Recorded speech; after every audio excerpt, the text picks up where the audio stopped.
Alright, we're making beef jerky, and what I always do when I make beef jerky is I freeze this. This is just frozen just a little bit. And if you freeze it just a little bit, you can cut perfect strips for your beef jerky, just like that. And that means that, and I kind of like a little bit of fat in my beef jerky, especially if I'm using it for backpacking or hiking in the wilderness, out on a biking trek. You really need to have some good fat in there. The fat holds all the vitamins that the animal had. So if you don't eat fat, you're not getting the vitamins. Of course, you are getting the protein, but the fat holds all the vitamins that the animal has. And then, of course, some of these, like that one, I would go ahead and cut it in half. So my lengths are about like that for my dehydrator. Depending upon your dehydrator, depends upon what kind of cut you want. But if you tried to do this, I've tried to do this without freezing it first, and it's an absolute nightmare. I mean, a nightmare. Scary one. Pull the cover-ups over your head. Washcloth with teeth nightmare. Okay. So I wanted to show you again how this works when it's frozen. So you can see the ice on here. So it's not huge frozen, just lightly frozen. And you can just cut across it, whatever thickness you like, and the meat doesn't fold up. It doesn't take much. It doesn't take a huge sharp knife. And you can just cut however you want. That's a nice thickness. Let's say that you want it thinner. You can cut almost paper thin if you want. So freezing the meat just a little. I mean, it's not really frozen, but it's just starting to where it's getting a hard freeze on it. And if you do that, then cutting your beef jerky is a whole lot easier.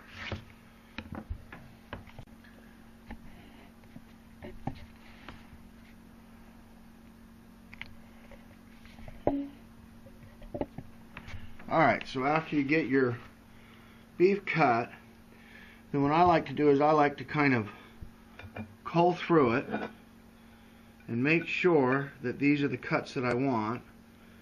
And any cuts that I don't want, like that piece right there, I don't want that. I mean, it's just too hard to deal with. It's going to end up being tiny. I put it in a bag and I make chili out of it. Don't throw it away. Or you can give it to the dog. I mean, not that she doesn't want a piece. Say hi, Gracie. Hi, baby. Yeah.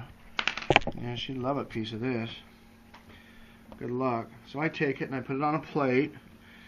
And then on that plate, I'm going to go ahead and mix in my spices. And spices, it's really based upon what you want.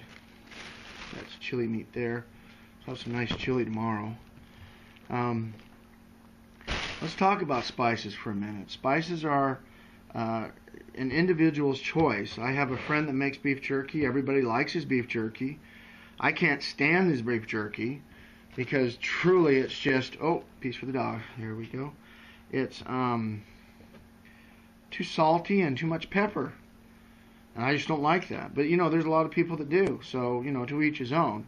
So what you got to do is figure out spices on your own. What I do is I use some salt and some pepper, not a whole lot, on these pieces on the plate.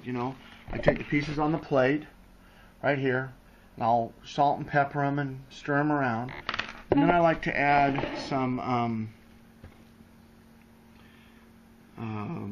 brown sugar, garlic powder, little onion powder, and some cayenne pepper. With that, I get a really, really nice hot. I don't like the taste of the black pepper except for just a small amount, but I'll get a nice hot, sweet meat to eat on the trail. And it also helps preserve it. Sugar can be used as a preservative, and so can salt. And so you just have to be careful of your spices. You just don't want a whole lot of spices for your,